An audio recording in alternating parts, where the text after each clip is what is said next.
Good morning. It's time for the Morning Mindset edition of LiveBuildChange.com. And I am Kerry Green. I'm a retired pastor and a fellow traveler on this journey of faith that we're all walking.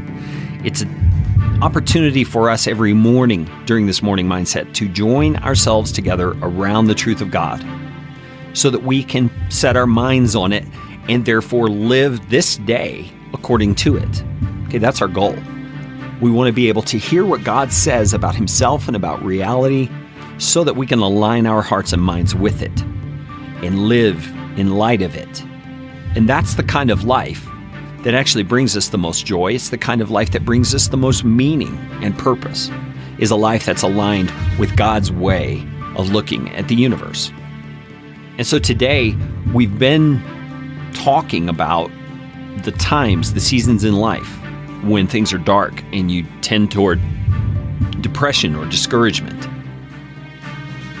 And it's my hope that these conversations we've been having, even though they're quite one-sided with only me doing the talking, have not been nudging you toward a deeper pit.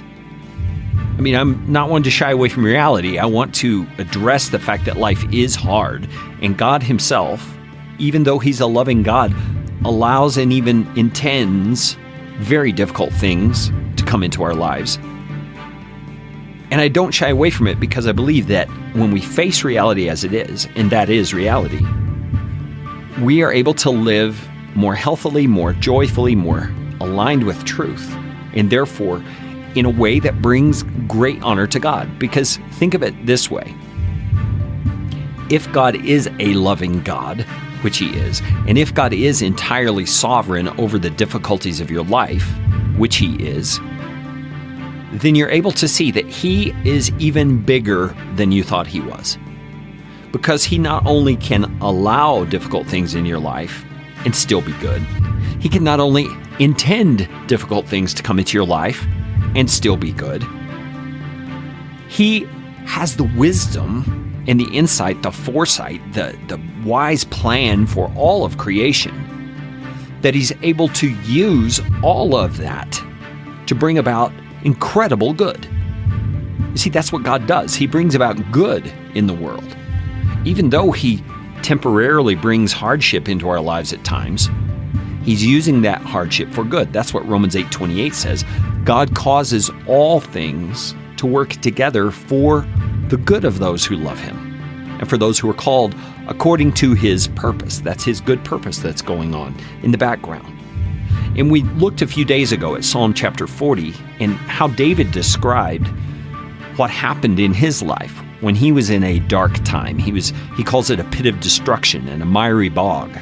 Okay, very expressive language there for what he felt about the situation he was in.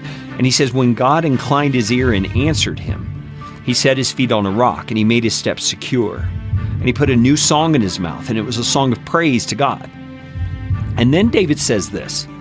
He says, many will see and fear and put their trust in the Lord. So think about that.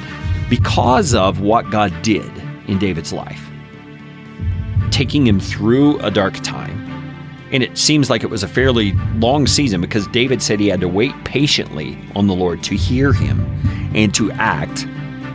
So as people saw God take David through that dark time, and then they saw him pull David out of that dark time, and they saw that David was then able to sing a song of praise to his God, they saw and they feared and put their trust in the Lord.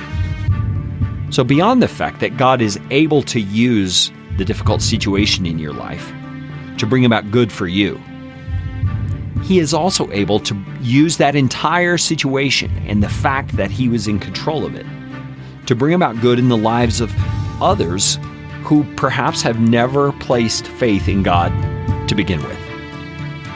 Only God can do that. That's an amazing thing, and that's the God you serve. You serve a God who's able to use every difficulty for good in your life and in the lives of others who perhaps have scoffed at him up until this point.